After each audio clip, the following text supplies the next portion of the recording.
Once upon a time, in a prison where even the walls seemed angry, there lived a young man named Trey Johnson. Trey was not like the other inmates. He didn't walk, he owned the ground beneath his feet. People moved when he moved. People kept quiet when he stared. He was 24 years old, tall, with sharp eyes that could cut through steel. His body was built strong like a boxer, with tattoos that told stories of fights, blood, and fire. No one dared to cross him, not even the guards. In Blackridge Prison, Trey was king. He sat on a rusty bench in the prison yard, chewing gum, legs wide, laughing with his crew, Big Mike, Juno, and Smiley. Smiley got his name not because he smiled, but because he carved one on people's faces. "Hey Trey," Juno said, pointing toward the gate. "Look what they dragged in." The yard went quiet for a second. Everyone turned to look.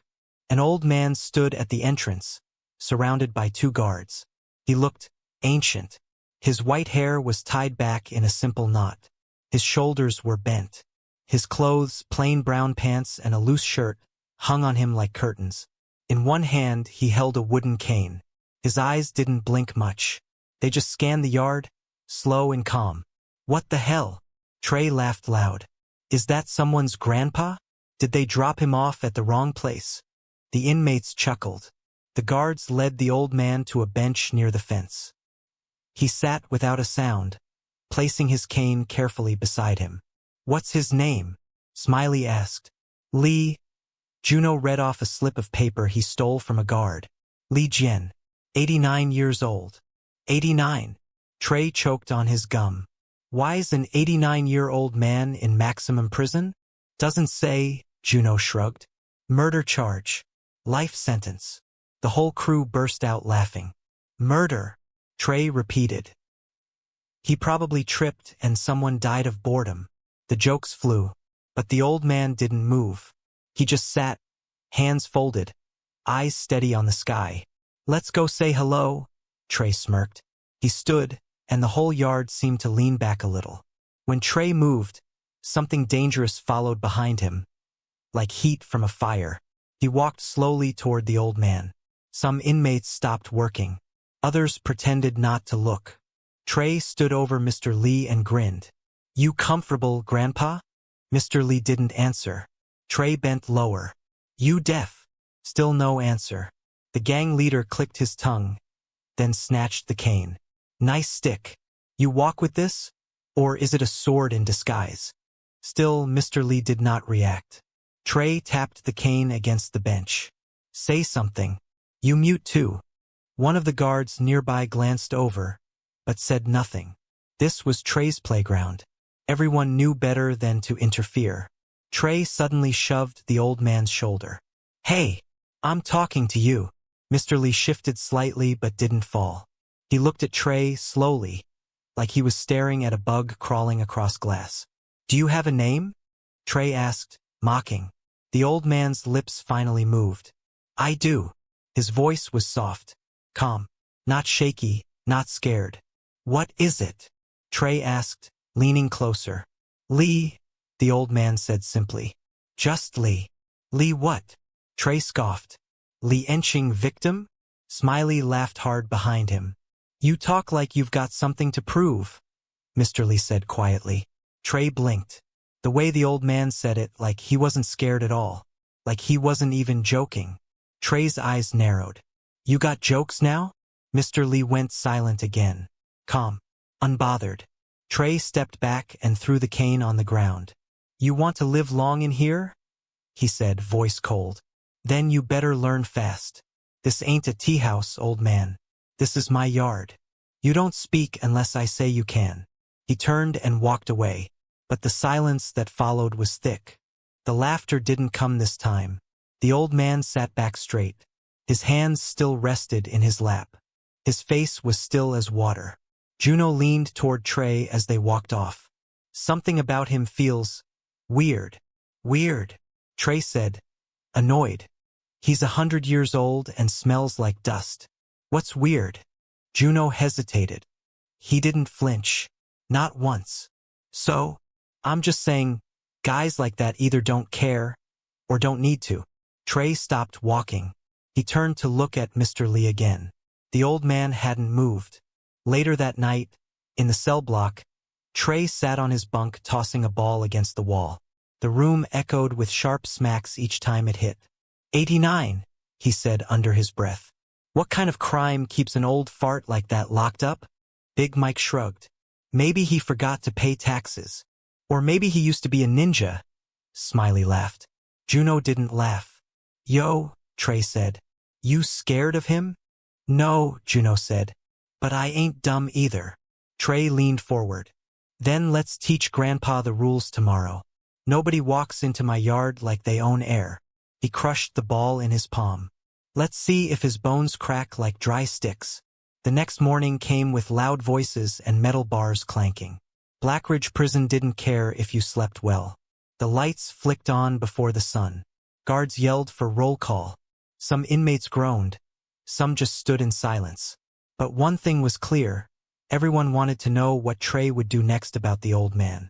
Trey woke up with a smile. Let's see how long the old man can play statue, he muttered, rubbing his hands. He didn't even bother brushing his hair. He just threw on his shirt, laced up his boots, and stepped out of his cell with his usual swagger. In the chow hall, breakfast was nothing but a tray of watery eggs and 2 slices of cold toast. Most of the inmates didn't complain. They knew better. But this morning wasn't about food. It was about Trey and Mr. Lee. Mr. Lee sat alone at the end of the table by the wall, slowly eating. He didn't rush. He didn't look around. He just focused on his food like he was somewhere else. Trey spotted him, nudged Smiley, and walked straight over. Morning, Grandpa, Trey said loud, tossing his tray on the table. Mr. Lee didn't look up. Trey sat right across from him, chewing with his mouth open. You sleep all right? Bet those prison beds feel like clouds compared to the coffin you should be in. The whole table heard. Some looked away, pretending to eat. Others watched carefully, waiting. Mr. Lee raised his head, his eyes still calm. You must be Trey, he said, as if meeting him for the first time. Trey smirked. So now you talk? I speak when there's something worth answering, Mr. Lee replied softly. Trey leaned in, dropping his fork. You trying to be funny again, old man? Mr. Lee took another bite of toast. No, I don't try. I speak plainly. Trey's face tensed. He stood up suddenly and smacked Mr. Lee's tray off the table. The food splattered on the floor. Some eggs hit Mr. Lee's shoes. Still, he didn't flinch. You forgot the rules, Trey growled. Mr. Lee looked down at the mess, then back at Trey. His voice stayed calm. There's a rule that says you must act like a child? Trey's hand twitched. His crew behind him looked nervous. Big Mike mumbled, He's asking for it now. But Trey didn't swing. Not yet. He just leaned forward, speaking through clenched teeth. You're gonna be cleaning toilets today. Every cell block. You hear me? Mr. Lee nodded once. I hear you. And if I see your face at my table again, I'll make sure you eat through a straw for the rest of your life. Mr. Lee stood up slowly, picked up the fallen tray, and walked toward the kitchen window to hand it over. He didn't say another word. Trey turned to the hall and shouted, You see that? That's how we deal with fake tough guys. Some inmates laughed, but others stayed quiet. Something about Mr. Lee's calmness was unsettling. Later that day, Trey made sure the guards assigned the old man to the filthiest chores. Cell toilets, the officer announced. Blocks C through F. Mr. Lee didn't argue. He simply nodded and took the bucket and mop. Trey watched from his corner in the yard, sitting with his crew. Man, this is gold, Smiley laughed. He's gonna die before he gets through F block. But Mr. Lee didn't look tired. He moved slow but steady. He didn't complain. He didn't even wrinkle his nose at the smell. He scrubbed and cleaned like he'd done it 1,000 times. By evening, he returned the bucket and sat alone under the tree in the far corner of the yard, resting. Juno watched him carefully. Trey, he said, this guy's not normal. You said that yesterday, Trey snapped. Yeah, and I meant it. Did you see how he didn't even blink when you threw his food? Trey stood up, annoyed. Then why don't you go ask him for a bedtime story if you like him so much? Juno didn't reply. That night, something strange happened in cell block E. A young inmate named Rico, barely 20, had been eyeing Mr. Lee's wool blanket all day. It was the thick one, the kind given to older prisoners or those with medical notes. Rico was cold. His cellmate snored like a beast. And he figured if the old man was going to die soon anyway, he might as well take the blanket early. So just before lights out, Rico crept out of his cell and made his way to Mr. Lee's bunk. The hallway was dim, guards on the far end. No cameras near this part of the block. Mr. Lee was lying down, eyes closed, breathing slow. Rico grinned. He reached down and started to pull the blanket. But suddenly, a hand caught his wrist. Tight. Rico froze. Mr. Lee's eyes were wide open. "Let go," Rico whispered, trying to yank away. But the old man didn't let go. Instead, he sat up fast. Too fast.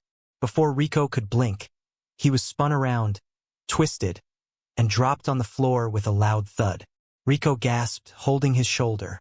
Mr. Lee leaned down and said just one thing. "Sleep with respect." Then he turned, laid back down, and pulled the blanket over himself. Rico didn't move for a long time. The next morning, news of the incident spread like fire. Rico said the old man flipped him like paper, one inmate said. "Didn't even stand all the way up," another added. Trey heard the rumors at breakfast. He slammed his tray down. "Shut up. Y'all believe that crap." Rico's shoulder was dislocated, Juno said quietly. "Rico's a twig," Trey snapped. He probably tripped over his own ego, but deep down Trey was irritated. He didn't like stories that didn't make sense. And this one didn't. Not at all. Later, Trey caught Rico limping near the showers. "You spreading lies?" he asked. Rico looked nervous. "No, man. I'm just saying. You're saying an 89-year-old man took you down like Bruce Lee? I'm saying, I don't know what happened," Rico whispered. Trey shoved him into the wall. "You want to sleep without teeth tonight?" Rico held up his hands. "I swear I'm not lying." Trey walked off, his fists tight. That afternoon in the yard, Mr. Lee was sitting again, eyes closed, breathing slow. He looked like he was asleep. Trey watched from the weight bench. He stared for a long time. "What are you thinking?" Smiley asked. "I'm thinking I don't like games," Trey muttered. "And I sure don't like ghosts." "Ghosts? That's what this guy feels like. Like he doesn't even exist." Juno nodded. "Or like he exists too much." Trey stood up. "He wants to play? Let's see how long he stays standing." He walked across the yard, his shadow stretching out ahead of him. Mr. Lee didn't move. Trey kicked dirt onto the old man's shoe. "Hey!" No response. Trey kicked again, harder. Still no movement. "Get up," he said. Nothing. Trey reached down and grabbed Mr. Lee's shirt. Suddenly, Mr. Lee's eyes opened, and Trey froze, just for a second. Those eyes weren't tired. They weren't soft. They were clear, sharp, focused, like eyes that had seen more than Trey ever would. Trey let go without realizing it. He stepped back. Mr. Lee stood up slowly, brushing off his shirt. "You keep reaching into fire," he said softly. "Eventually it burns."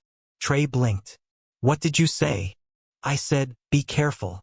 Trey was breathing heavier now. "Or what?" But Mr. Lee didn't answer. He just turned and walked back toward the cell blocks. Juno walked up beside Trey. "You all right?" Trey didn't speak. He just kept staring at where Mr. Lee had stood, eyes narrowed. The next few days felt like walking on broken glass. Trey didn't laugh as much. He didn't joke like before. He watched. He stared. He thought. Everywhere Mr. Lee went, Trey followed him with his eyes. Mr. Lee cleaned floors, folded laundry, sat quietly during roll call, and read during free time. He did everything like he had all the time in the world. Nothing rushed him. Nothing shook him. Not even Trey's presence. That's what bothered Trey the most. It wasn't that the old man fought back. It was that he didn't care. Trey hated that. One morning, while the yard was quiet and the guards were inside, Trey turned to his crew. "We're done waiting." Smiley grinned.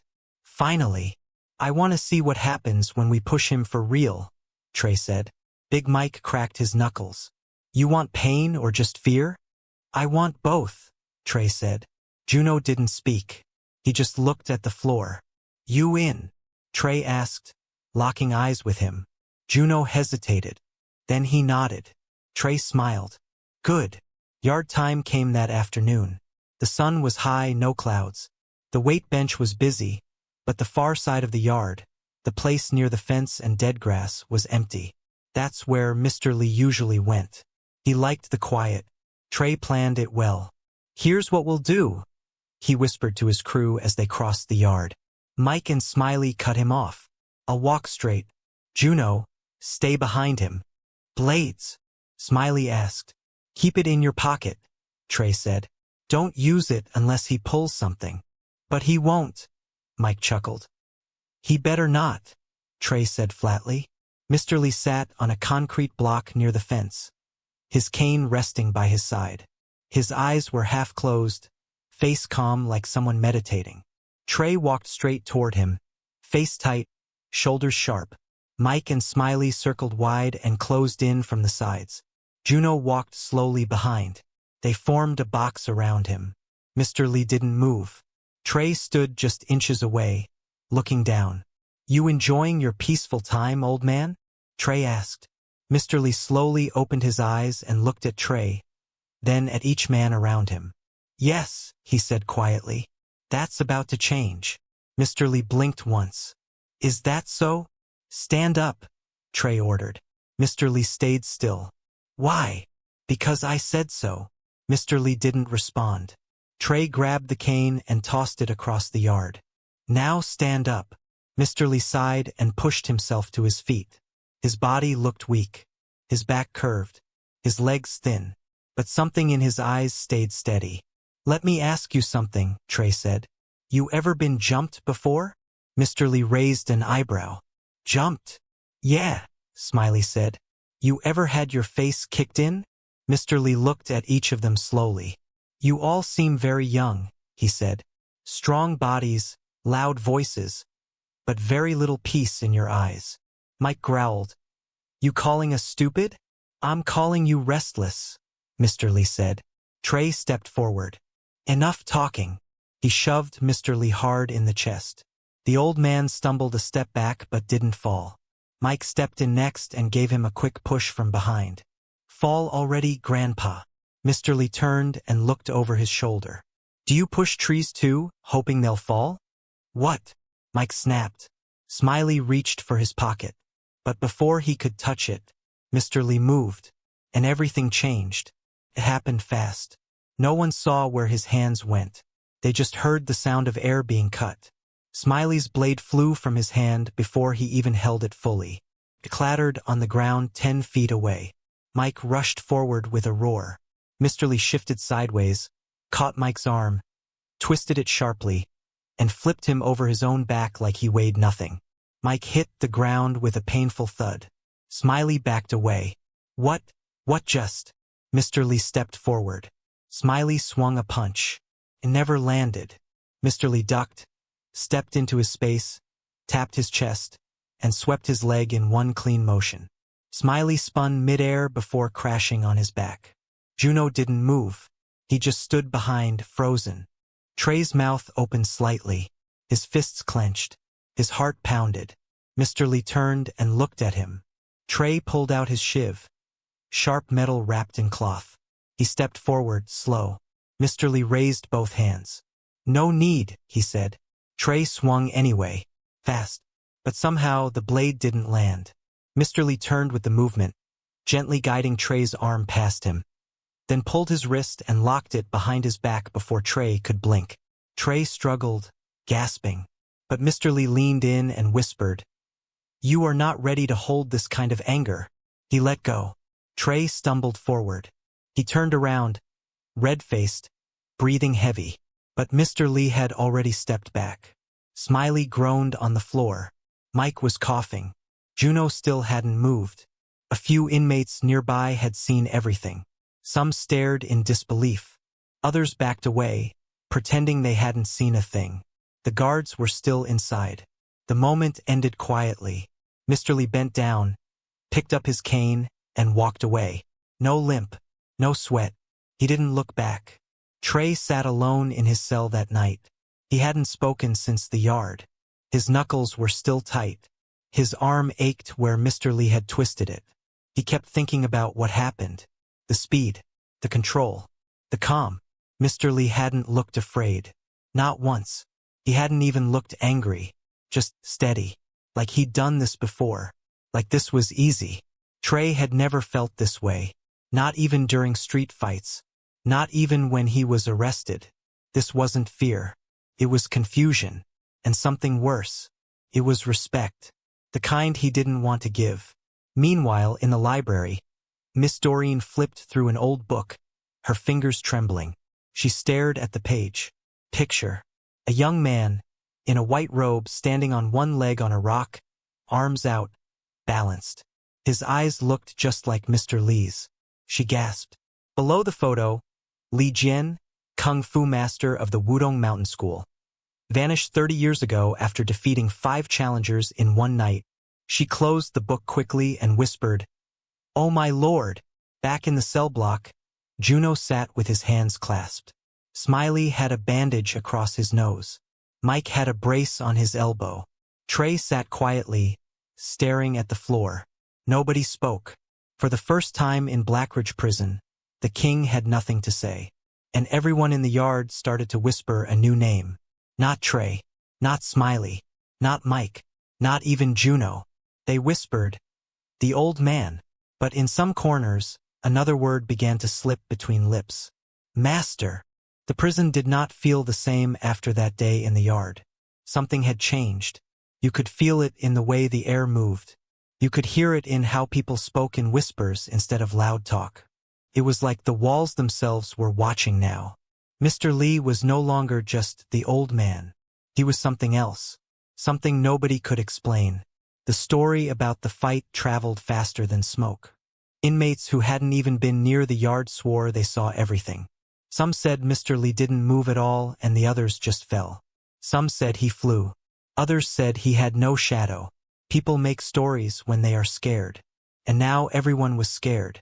Everyone except Mr. Lee. He continued walking the yard like nothing had happened. He cleaned floors like usual. He sat under the same patch of shade every afternoon. He never spoke unless someone spoke first. He did not brag, he did not stare, and he did not act proud. That is what made it even stranger. The man who had put 3 strong inmates on the ground without breaking a sweat walked like his feet barely touched the earth. Trey watched him constantly. He was quiet now. Not because he had accepted anything. Not because he respected Mr. Lee. But because he needed to understand. Trey was not afraid of pain. He had grown up fighting. He had been stabbed twice. Shot once. He had cracked noses with his bare hands. But this was different. Power, you understand, is only half as dangerous as power that makes no sense. And Mr. Lee made no sense at all. One afternoon, Trey made his way to the library. He didn't normally go there. Trey didn't read. He didn't care about books. But he remembered seeing Mr. Lee sitting inside once, quietly turning pages like each word mattered. So Trey walked in, shoulders wide, shadow large enough to cover entire shelves. Miss Doreen, the old librarian, looked up from her desk.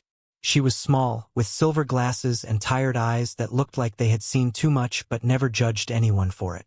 "Trey Johnson," she said softly. "You do not come here." Trey ignored the comment. His eyes scanned the room until he saw Mr. Lee seated at a corner table, reading, calm as always, like nothing in the world could touch him. Miss Doreen watched Trey watching him. "You want answers," she said. Trey didn't look at her. "I want truth. Truth is heavier than anger," she replied. "Be careful carrying it." Trey's jaw tightened. "Just tell me what you know." Miss Doreen hesitated. She looked toward Mr. Lee again. Then she stood, walked behind her desk, reached beneath it, and pulled out an old book wrapped in cloth. She placed it on the table between them. Trey stared at it. He didn't touch it. What is that? A piece of history, she whispered. One most people have forgotten. Trey slowly pulled the cloth away. The cover was faded red. The title was written in gold letters, but some of them had worn off. The pages smelled like earth and time. He opened to the first picture that wasn't faded. The image froze him. It was the same eyes. Not old, not tired, sharp, focused, alive. The caption read, Master Li Jian, Wudong Mountain School, Teacher of the Invisible Hand. Trey's breath stilled. Miss Doreen spoke softly, like the words themselves were sacred. 30 years ago, there was a man taught to fight without anger, to move without wasting breath, to break without breaking, to win without pride. Trey stared at the picture. You're telling me that old man is some kind of karate legend? Not karate, she corrected gently. Kung Fu, a very old form, older than most countries, older than this prison, older than even the idea of gangs. Trey closed the book halfway. Then why is he here? Miss Doreen looked down at her hands. That is the question no one has answered. Back in the yard, Juno sat alone on a bench. He had not spoken much since the fight. The scene replayed in his mind every time he blinked. Mike flipping, Smiley spinning, Trey's blade going nowhere, Mr. Lee standing there like someone who did not fear the world. Juno wasn't scared of pain either, but he feared being small, and Mr. Lee made everyone feel small, even Trey. Smiley walked over and sat beside him, wincing as he lowered himself. His ribs still hurt. You thinking about it again? Smiley asked. Yes, Juno said. Smiley stared at the ground. Me too. What do we do now? Juno asked quietly. Smiley shook his head. We wait for Trey. But Trey was changing. Everyone could see it. Where he used to talk loud, now he stayed quiet. Where he used to shove people out of the way, now he walked past them without noticing. His anger was still there, but it no longer had a direction. A leader without direction is a flame without air. It flickers. It weakens. It starts to die. And in prison, when a flame dies, a new flame tries to rise. Some eyes were already watching Trey the way wolves watch a wounded lion. He could feel it, and he hated it. That night, Trey couldn't sleep. He sat on the edge of his bunk, elbows on knees, hands clasped. Mike snored loudly. Smiley lay awake, but quiet. Juno stared at the ceiling. The silence in the cell was heavy. Finally, Trey spoke. We need to figure out who he really is, he said. Juno turned his head. Does it matter? Yes, Trey snapped. It matters. Smiley whispered. Why? You want round two? Trey didn't answer right away. I want to know what I'm fighting, he finally said. Silence again. Juno swallowed. Then we find out where he came from. Trey looked at him. How? Juno sat up. Ask the guards. They always talk. They know records. And some of them like you. Trey nodded slowly. It was a plan. A real one. The next morning, Trey walked to the officer desk during laundry shift. Officer Bennett, a man with a shaved head and arms too big for his uniform sleeves, leaned back in his chair. Johnson, he said, what trouble are you here to cause today? No trouble, Trey said. Just a question. Bennett raised an eyebrow. That's new. Trey crossed his arms. The old man. In C Block. Where did he come from? Bennett smirked. Why? He beat your crew for you. Trey didn't react. No one just ends up here, Trey said. Someone put him here. Why? Bennett leaned forward, his tone dropping. There are files. But some files are sealed. Top level. Government level. For an old man? Trey asked. Bennett held his stare. You ever hear of a ghost? Bennett asked quietly. What ghost? The kind they send to erase problems. Trey's jaw clenched. Bennett exhaled slowly. Nobody knows exactly what he did, but whatever it was, it scared powerful people. Enough to lock him away where nobody would look for him. Trey felt something cold settle inside his stomach. What kind of man scares powerful people? Trey asked. Bennett didn't blink. The kind that was powerful first. Later, Trey walked outside into the yard. The sun was high again. The same concrete bench. The same old man sitting alone. The same quiet air. But this time, Trey didn't approach with anger. He approached with something else. He stood in front of Mr. Lee. No words at first. Just quiet. Mr. Lee slowly lifted his head and looked at him. Trey spoke, voice low, controlled. "Who are you?" Mr. Lee held his gaze. "The past," he said softly. "What does that mean?" Mr. Lee looked away, eyes far, like he was seeing something no one else could see. "It means I walked a road that should not be walked, and I paid for what it cost." Trey swallowed. "Did you kill someone?" "Yes," Mr. Lee answered simply. "Many." Trey's pulse quickened. "Why?" Mr. Lee closed his eyes. "To protect peace, you sometimes must destroy what breaks it. But when you destroy too much, the peace goes with it." He opened his eyes again. "That is why I am here." Trey didn't move, didn't speak, didn't blink. Then Mr. Lee said something that hit Trey harder than any punch ever had. "You fight the world because you are afraid of yourself." Trey's chest tightened. "Shut up," he whispered. "You fight to be seen," Mr. Lee continued. "But no matter how many people bow, the one person you cannot outrun is the one inside." I said, "Shut up." "You are not angry at me," Mr. Lee said. "You are angry at your reflection." Trey stepped back like those words hurt his actual body. And Mr. Lee looked at him, not with judgment, not with pity, with understanding, which made it hurt worse. That night, Trey lay awake again. Not because he was afraid of Mr. Lee, but because he was afraid of what Mr. Lee saw inside him. And for the first time since Trey became king of the prison, he didn't feel like a king at all. He felt like a child standing in a thunderstorm, with no roof to hide under. The walls of Blackridge Prison had eyes. They watched every move. They felt every shift in power. And lately, those walls could feel something building. Trey had changed. He didn't bark orders like before. He didn't hit people for fun. He walked slower now. He spoke less. He stared at the ground a lot. But silence in prison is dangerous. It makes people wonder if you're weak. It makes people plan. And Trey knew it. He could feel the eyes on him now, watching him closely, testing him, waiting to see what he would do. Because in prison, if you don't show strength, someone else will. And that's why he made the decision. He didn't want to do it, but he had to. He had to finish what he started. This time, no mistakes, no talk, no warnings, no games. He was going to make sure the old man never stood again. He picked the place carefully. The laundry room. It was far from the main hallway. No cameras inside.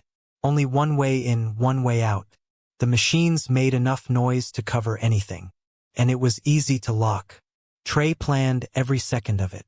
He told Officer Wells he wanted to take laundry duty. Wells raised an eyebrow. "Since when do you volunteer for chores?" Trey smiled. "Just trying to clean up." The officer laughed and handed him the duty slip. Trey walked off, teeth clenched behind his smile. That evening, Trey met with his crew. "Tomorrow during third shift," he said. "Laundry room. Who's coming?" Smiley asked. "Just us four," Trey said. "Me, you, Mike, and Juno." Mike cracked his knuckles. "Finally. No more speeches," Trey said. "No more staring matches. We finish it. Chains, pipes, anything you can carry in without getting caught." Smiley asked, "You sure we should use weapons?" Trey looked at him cold. "You saw what he did without any. You want to try fists again?" Smiley went quiet. Juno didn't speak at all. He looked tired. Trey noticed but said nothing. The next day was quiet. Too quiet. Mr. Lee spent most of the morning reading in the library. He cleaned a few floors. He helped another elderly inmate carry food to his cell. He was peaceful. Trey hated how peaceful he was. It made the plan feel darker. But there was no turning back now. Third shift came. The laundry carts rolled down the halls. Guards gave out instructions. And Trey stood by the laundry room door, waiting. When he saw Mr. Lee walking by, he stepped in front of him. "Hey!" Mr. Lee looked at him, calm as always. Need help folding towels, Trey said. Mr. Lee paused. You fold towels now? Trey forced a smile. I'm changing, like you said, right? Mr. Lee nodded. All right. Trey opened the door and stepped aside. Mr. Lee walked in first. The moment he passed the doorway, Trey slipped inside and slammed the door shut. The bolt slid into place. Locked. Mr. Lee turned slowly and saw them, Mike, Smiley, and Juno, standing in the corners of the room, each holding something. Mike had a steel rod. Smiley had a chain wrapped around his arm. Juno held nothing. Trey walked around to the center, hands empty. Mr. Lee's face didn't change. He looked at each of them, then at the door, then back at Trey. So, he said, it's today. Trey didn't respond. Mr. Lee nodded once. I see. You should have stayed quiet, Mike said. You should have stayed old, Smiley added. Mr. Lee smiled faintly. I am still old. Trey stepped forward. Then this shouldn't take long. He turned to Juno. Block the door. Juno moved slowly, standing with his back to the handle. Mr. Lee looked at Juno. You don't want to be part of this. Juno's face tightened. You don't know what I want. Mr. Lee nodded. I don't. But I know you're not like them. Smiley shouted, Shut up, and charged. The chain in his hand swung through the air. Mr. Lee moved. Fast. Too fast. He ducked, stepped under the swing, grabbed Smiley's wrist, twisted, and pulled. The chain slipped free. Smiley's body followed. He slammed into the laundry table with a groan. Mike came next, swinging the rod like a bat. Mr. Lee stepped back once, then turned sideways, let the rod pass by, and struck Mike's leg with the edge of his palm. Mike dropped. He grabbed his knee, gasping. Ah! What the? Trey's eyes widened. He hadn't even moved yet, and two were already down. He grabbed a towel from the basket beside him and wrapped it tight around both hands. He moved in fast. No more games. He swung at Mr. Lee's face. Mr. Lee raised one hand and caught the towel midair. The other hand struck Trey's chest, open palm, right over the heart. Trey stumbled back like he'd been hit by a hammer. His breath left him. He dropped to one knee. What was that? He whispered. Mr. Lee didn't answer. He looked at Juno. Open the door, he said. Juno froze. Trey coughed and stood again, breathing hard. No, he shouted. Don't touch that door. Mr. Lee turned back to him. You still want to continue? Trey wiped his mouth. I'm not done. He rushed again. Mr. Lee stepped aside and let him pass. Then turned, kicked Trey's back gently, but with perfect precision, and Trey fell forward, rolling across the floor. He lay there, face down, panting. Mr. Lee walked to him, kneeled beside him, and whispered, You fight with fear, not strength. Trey's voice shook. You think you're better than me? No, Mr. Lee said. I think I'm older than your pain. Trey gritted his teeth. Just finish it. Mr. Lee stood. There's nothing to finish. Smiley groaned on the floor. Mike was still holding his leg. Juno's hand was on the door handle. He turned the bolt slowly. The lock clicked open. The door creaked wide. Outside, laundry carts rolled past. No one noticed. Mr. Lee walked out without a sound. No anger. No victory smile. Just silence. That night, the crew didn't speak. Trey sat in the corner of the cell, knees up, arms crossed.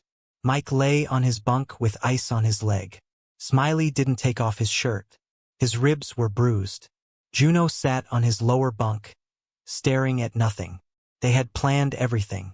Every second. Every move. And they still lost. Not just lost. They were never in control. The next morning, the whispers came back. But now they were louder. The story had grown. Some said Mr. Lee used pressure points no one had seen before. Some said he never touched them at all, just used the air to push them. Others swore he disappeared for a second and then reappeared behind Trey. Again, fear makes stories. And Mr. Lee became more than a man. He became something else. Something untouchable. Trey sat alone in the yard. Juno sat a few benches away. Mike and Smiley stayed inside. Mr. Lee walked past Trey. Their eyes met. Mr. Lee gave a small nod. Not proud. Not mocking. Just calm. Trey nodded back, slowly. And for the first time in years, Trey didn't feel angry. He felt tired. Really tired. The mood inside Blackridge Prison shifted again. It wasn't loud. It wasn't sudden.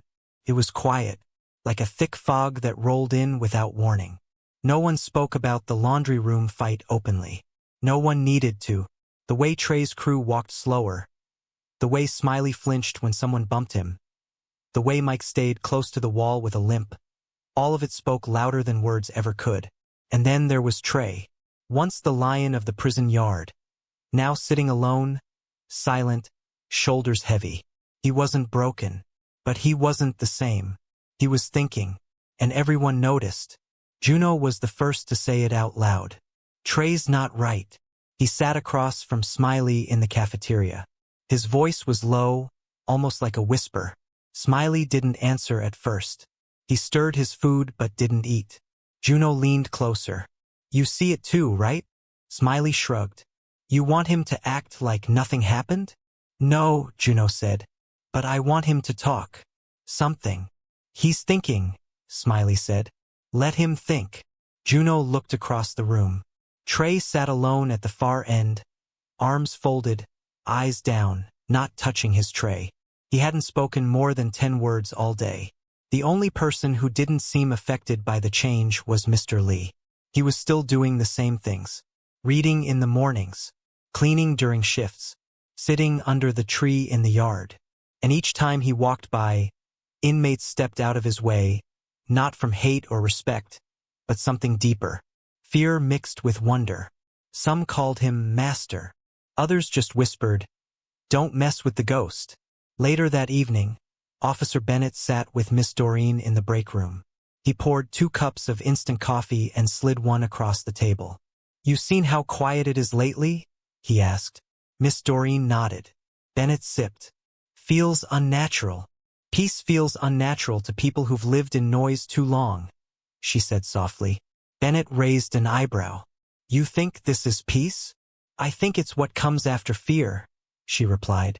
Bennett leaned back. "They're scared of that old man." "They should be," she said. "But not because he can fight." "Then why?" Miss Doreen looked down at her tea. "Because he doesn't want to." In his cell, Trey sat on the edge of his bunk, staring at the floor. Mike was asleep. Smiley was lying down with an arm over his face. Juno was in the corner writing something in a small notebook. Trey's hands were shaking, even though he tried to hide it. His breath was uneven. And then he saw it again. The dream, or maybe the memory. He wasn't sure anymore. The room was dark in his mind. His fists bleeding. His mother crying. His stepfather yelling. Trey, only 13, swinging a broken chair leg. And then silence. The loud kind. He woke up sweating. It was the 3rd night in a row. He stood up, pacing. Juno opened one eye. "You good?" "No," Trey said quietly. Juno sat up. "Want to talk?" Trey looked at him. And for the first time since they'd met, Trey said something real. "I don't know who I am anymore." The next morning, Trey went outside early. It was still quiet. The guards hadn't even shouted roll call yet. The yard was empty, except for one person, Mr. Lee, standing under the tree, alone. Trey walked over slowly. When Mr. Lee saw him, he didn't move.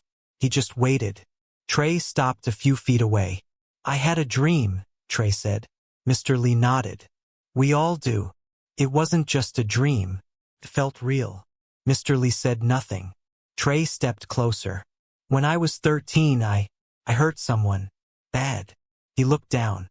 "I told myself it was survival. But sometimes I wonder if I liked it." Mr. Lee's voice was calm. "What do you think now?" Trey sighed. "I don't know." "Then you are growing," Mr. Lee said. Trey looked up, confused. "Growing? Only boys are sure when they are wrong," Mr. Lee said. "Men ask questions." Trey blinked. "You're saying I'm becoming a man?" he asked. Mr. Lee gave a small smile. I'm saying you are looking for one. Trey sat on the bench. Why do you always talk in puzzles? Because truth isn't loud, Mr. Lee replied. It waits. They sat in silence for a while. Then Trey asked, why didn't you hurt us worse? You could have ended it. Mr. Lee answered without pause. Because pain teaches nothing if given in anger. Trey looked at him. You're not like anybody I've ever met. Mr. Lee looked out at the sky. I have been many things, he said. And most of them I regret. Trey watched him closely. What did you do before prison? Mr. Lee turned his head. Slowly. I was death in silence. Trey froze. Mr. Lee added. And then I stopped being anything at all. Back in the dorms, Smiley was getting dressed when Mike walked in, holding his side. You all right? Smiley asked. Mike nodded. Still hurts, but I'll live. Smiley checked the hallway. People are starting to talk. About what? About Trey being finished. Mike scoffed. No one's taking his spot. I'm not saying they'll win, Smiley said. But I'm saying they might try. Mike sat down. Let them try. But if Trey doesn't act, he'll lose control, Smiley said. Mike stayed quiet.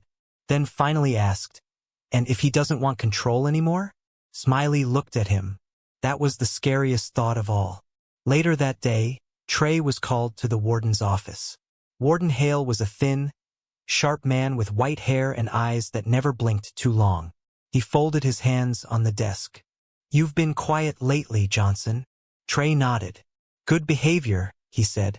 Hale didn't smile. People say you've lost your edge. Trey didn't answer. You used to be useful, the warden continued. Kept things in check. Kept the other dogs from biting. Trey said nothing. Now they're circling again, Hale said.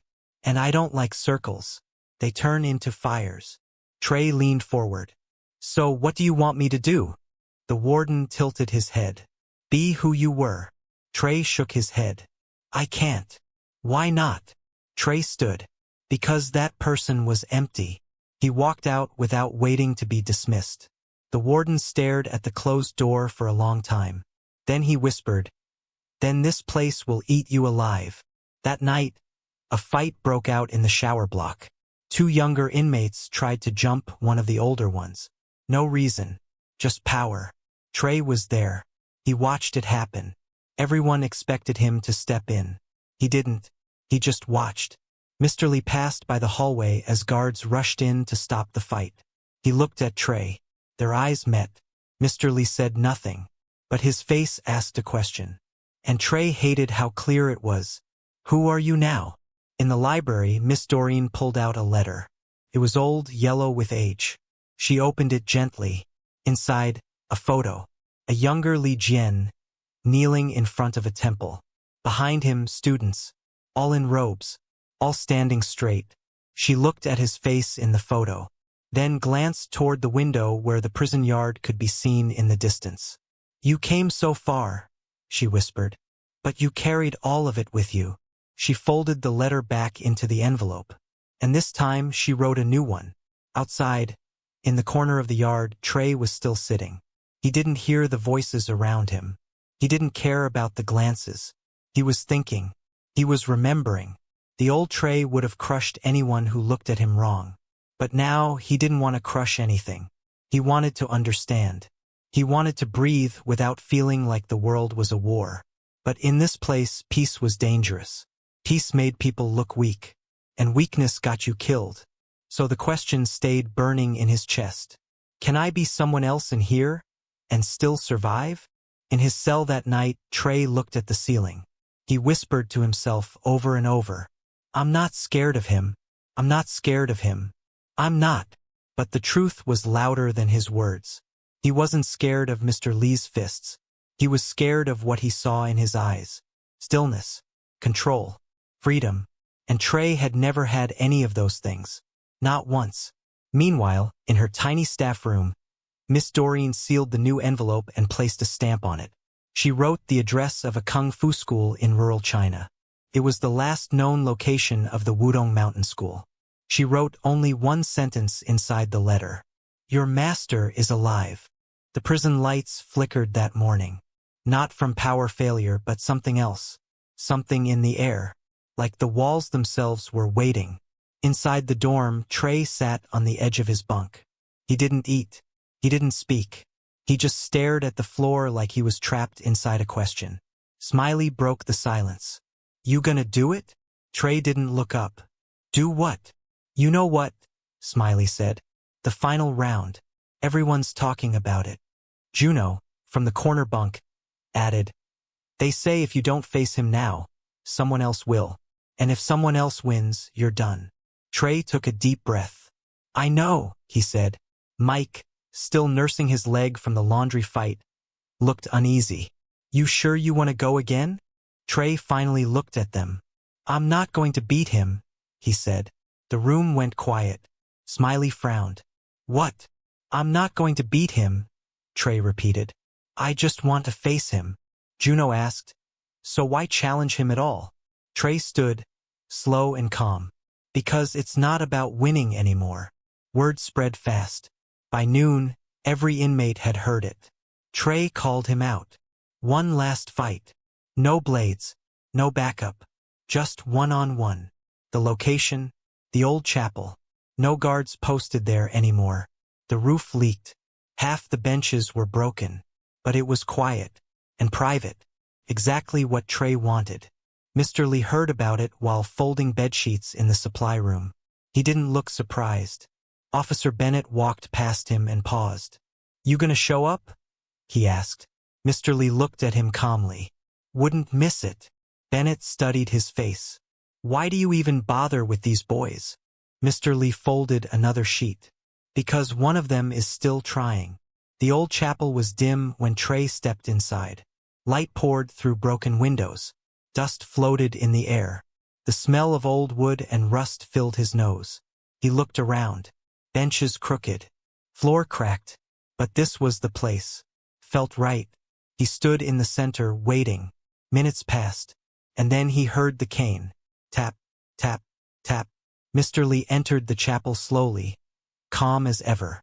He didn't look like someone walking into a fight. He looked like someone arriving at a quiet meeting. Trey stood straight. Mr. Lee stopped across from him. They looked at each other. No crowd. No noise. Just breath. And tension. Trey spoke first. "I'm not here to win." Mr. Lee nodded. "Good. I'm here to understand," Trey added. Mr. Lee looked into his eyes. "Then listen with your body." Trey took a breath and stepped into position. No fancy stance. No fists raised. Just ready. Mr. Lee dropped his cane gently on the ground and stepped forward. No fear. No rush. They circled each other. For a moment, nothing happened. Then Trey moved first. A wide swing fast. Mr. Lee dodged it like it was a leaf floating past him. Trey tried again. Another punch. Mr. Lee caught his wrist gently and let him pass. Trey spun around and came again. This time, faster. But again, Mr. Lee shifted just enough to avoid it. Trey was sweating. Not from the fight. From frustration. "Why won't you fight me?" he shouted. Mr. Lee replied calmly. "You're not fighting yourself yet." Trey charged. Hard. Fists flying. No form. Just rage. Mr. Lee blocked, twisted, and stepped aside each time. Not once did he hit back. Not once. "Hit me!" Trey screamed. Mr. Lee said nothing. Trey swung again. Missed. Again. Missed. Again. Missed. Then he stopped. Panting. Heart racing. Chest burning. He dropped to his knees. Not from pain. From exhaustion. From confusion. From release. Mr. Lee walked over slowly. "You've been swinging at ghosts," he said softly. Trey looked up, broken. "Then what am I?" Mr. Lee knelt beside him. "You are what's left," he said. "And that is good, because now you can build." Trey's eyes filled with tears. He didn't even try to stop them. He let them fall. One by one. Slow. Real. Mr. Lee placed a hand on his shoulder. "You have power, Trey," he said. "But you never had peace. Until now." Trey wiped his face, still breathing hard.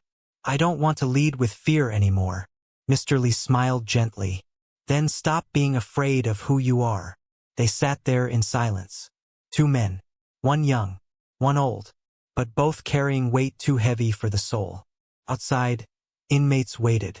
Not close, just nearby, watching from shadows. Juno stood by the old tree. Smiley leaned on the wall. Even Officer Bennett walked by now and then, waiting for noise. But no noise came, just time. And then the door opened. Trey stepped out, alone, slow. He didn't speak. He didn't raise his head. He just walked back to his dorm. And that was enough. Everyone watching understood. He wasn't broken. He wasn't angry. He was changed. That night, Trey sat on his bunk in silence. Mike looked up. So what happened? Trey answered, I didn't fight him. Smiley frowned. Then what did you do? Trey looked at them. I finally stopped fighting myself. Juno smiled faintly and nodded. Mike leaned back. You sound like him now. Trey chuckled. Maybe that's not a bad thing. In the chapel, Mr. Lee stood alone. He picked up his cane, looked around. The cracked windows, the broken benches, the quiet air.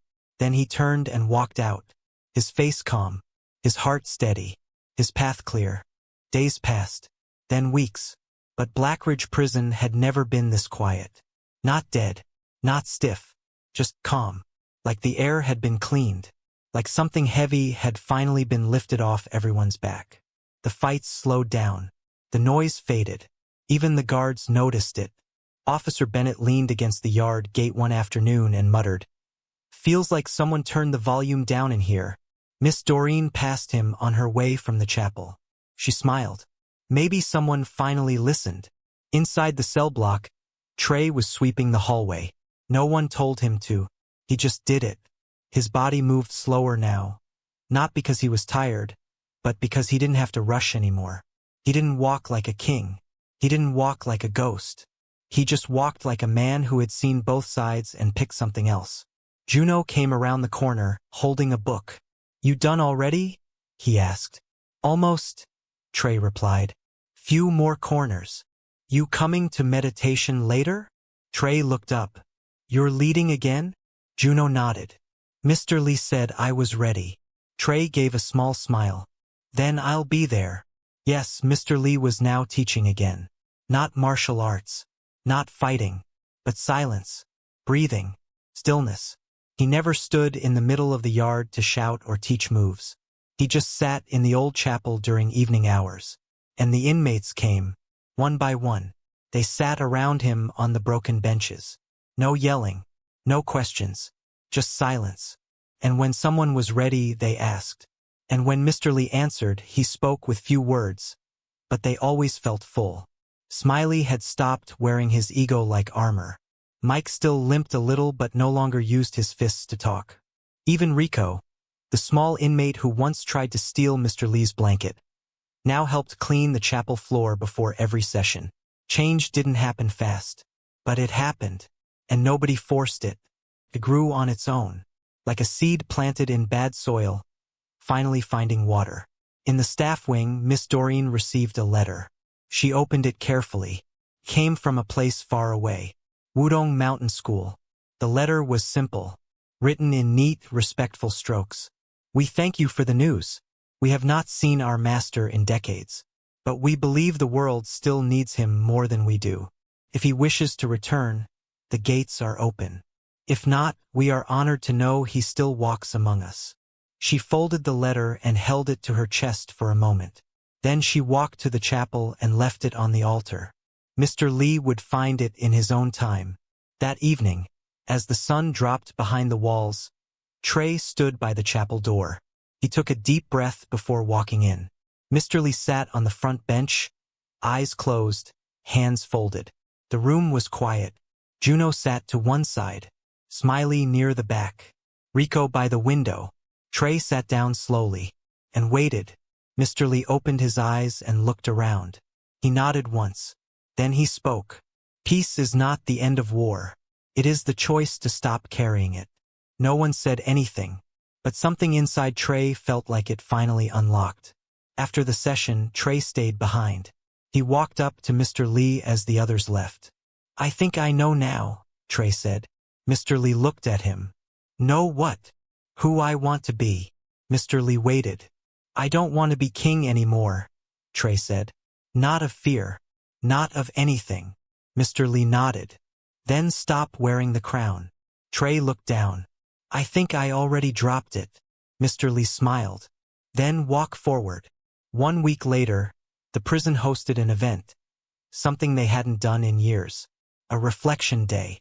It wasn't about speeches or visitors. It was just a day where inmates could express what they had learned, or what they were becoming. Some wrote letters. Some read poems. Some just sat in silence in the yard. Trey stood near the fence, writing on a folded piece of paper. He didn't know what he was going to do with it, but writing helped.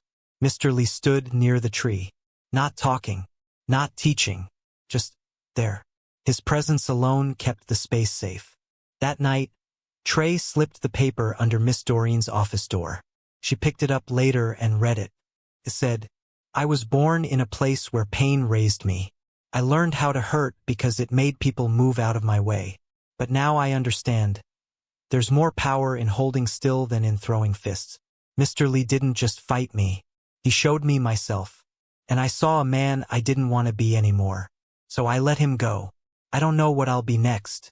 But for the first time, I care enough to find out.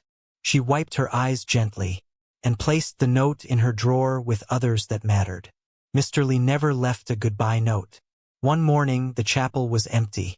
His bed was neatly folded. His few books were stacked. And the cane leaned quietly against the corner. No one saw him go, but everyone knew he had left. Not escaped, just moved on, like a shadow that had finished its work. Trey stood in the doorway of the chapel that morning. He didn't cry. He didn't panic. He just looked at the sunlight coming through the broken glass and whispered, Thank you. Weeks later, a guard passed Trey in the hallway. You heading to the yard? Trey nodded. You still running that peace club or whatever? The guard teased. Trey smiled. It's not a club. It's just people breathing. The guard chuckled. Still strange to see this place so calm. Trey answered, Strange isn't always bad. At the back of the chapel, behind the altar, someone placed a small plaque. It wasn't fancy, just a wooden piece, carved by hand. The words were simple. He walked quietly, but everything changed after he passed. Trey visited it once a week. Not to pray, just to sit. And remember, outside, the prison walls stood tall like always. The gates remained locked. But inside those walls something had grown. Not flowers, not freedom, but peace. And in the place where a young gang leader once ruled through fear, now sat a man who understood power through stillness. A man who had once fought to be seen, now teaching others to see themselves. Not with fists, not with noise, but with truth. And even though the old master was gone, his shadow remained. Not dark, not heavy, just there, like a reminder, like a whisper in the wind, that the strongest force in any prison is the man who no longer fights,